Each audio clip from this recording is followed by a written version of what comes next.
وهي قصة عجيبة فيها كرامة لعالم من العلماء حدثني بها أحد الثقات عن شيخنا الراحل عبد الرحمن بن مرعي رحمة الله عليه. تعرفون أنه قتل مظلوما. ما قبل أشهر جاء رجل إلى أحد الصرافين، وهذا الصراف خبيث المنهج كان يسب شيخنا ويتكلم فيه.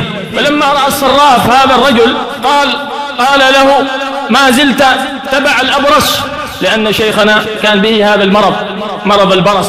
ولكن سبحان الله الذي يعرف الشيخ والذي يجلس معه والذي رعاه يقول ليس مصاب بمرض البرص، لا فيه هذا المرض. فقال هذا الصراف لهذا الرجل: لا زلت مع الأبرص؟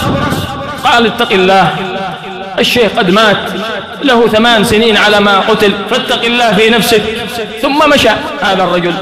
قال: والله بعد 8 أيام رجعت إليه مرة أخرى معي معاملة.